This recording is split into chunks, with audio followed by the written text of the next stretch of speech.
Hi, എല്ലാവർക്കും നമസ്കാരം. അപ്പോൾ ഇന്ന് ഞാൻ പതിവിന് വിപരീതമായി പേട്രിയോട്ട് എന്ന സിനിമയുടെ എൻ്റെ കാഴ്ചപ്പാടിനെ പറ്റി പറയട്ടെ.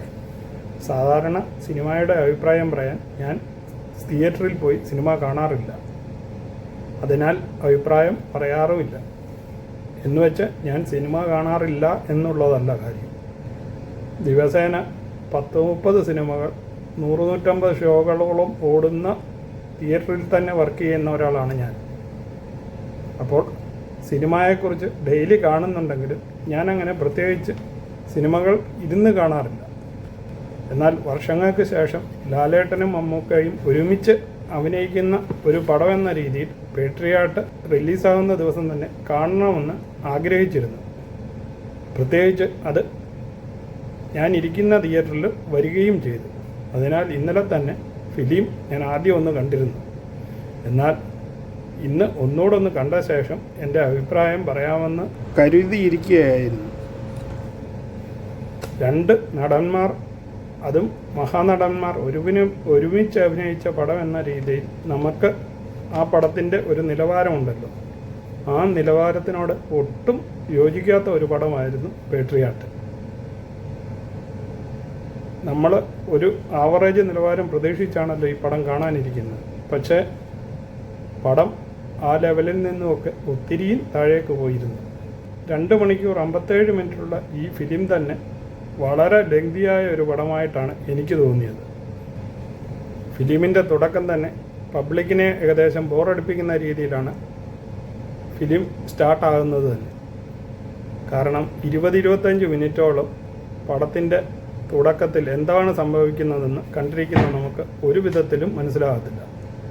കാരണം കുറച്ച് ടൈറ്റിലും അതിനുശേഷം ഒരു ബന്ധവുമില്ലാത്ത കുറേ കഥാപാത്രങ്ങളും അവരെന്താണെന്നോ ഏതാണെന്നോ ഒന്നും വ്യക്തമായ രീതിയിലല്ല. മമ്മൂക്കായെ മാത്രം കാണിക്കുന്നുണ്ട്, അതിനോടൊപ്പം രേവതിയെയും കാണിക്കുന്നുണ്ട്. അപ്പോൾ നമ്മൾ വിചാരിക്കും ഇവർ രണ്ടുപേരുമാണ് ഈ കഥയിലെ മെയിൻ കഥാപാത്രങ്ങളെന്ന്. എന്നാൽ ഏകദേശം 10 മിനിറ്റ് കഴിയുമ്പോൾ രേവതി മരിച്ചും പോകും. അതോടുകൂടി കണ്ടിരിക്കുന്ന നമുക്ക് ഈ കഥ എങ്ങോട്ടാണ് പോകുന്നതെന്ന് ഒരു പിടിയും കിട്ടാത്തൊരു കണ്ടീഷനിലേക്ക് പോകും.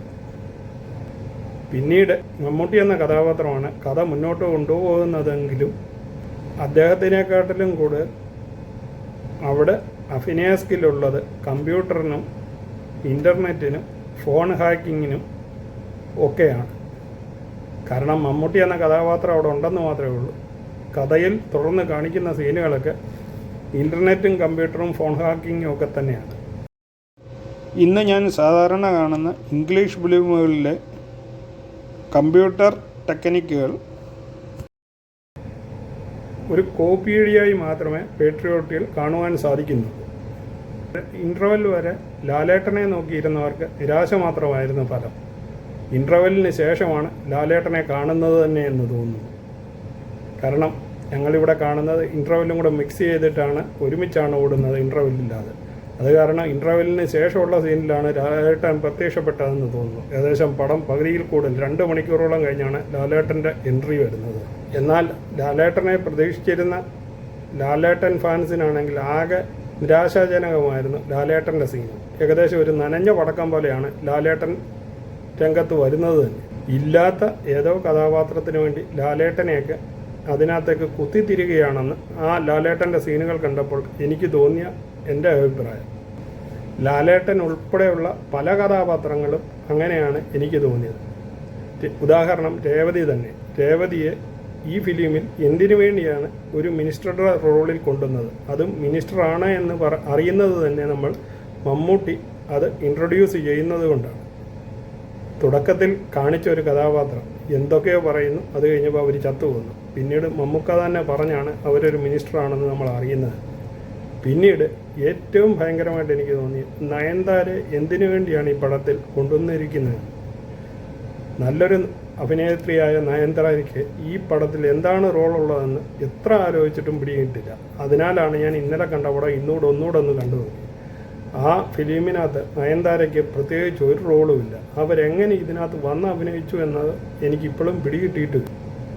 ഒരു ചെറിയ നല്ലൊരു സീൻ പോലും ഈ സിനിമയിൽ നയൻതാരയ്ക്ക് അഭിനയിക്കുവാൻ ഉണ്ടായിരുന്നില്ല എന്നുള്ളതാണ് സത്യം.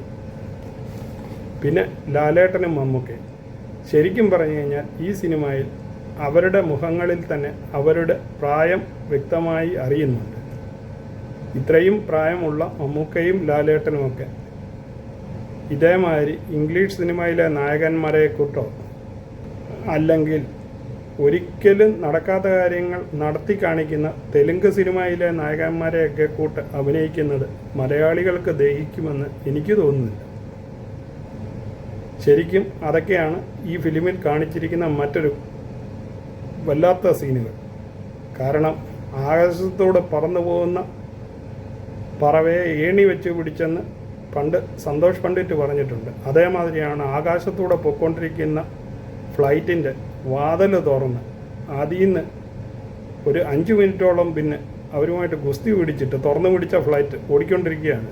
അതിനകത്തുനിന്നും താഴേക്കെടുത്ത് ചാടുന്ന മമ്മൂട്ട ജീവനോടുകൂടി തന്നെ, അതും ആരാണ്ട് കൈ കൊടുത്ത പാരച്ചൂട്ട് കടലിൽ വന്ന് കിടക്കുന്നതും പിന്നെ അവിടുന്ന് രക്ഷിക്കുന്നതും ഒക്കെ കണ്ടു കഴിഞ്ഞു കഴിഞ്ഞാൽ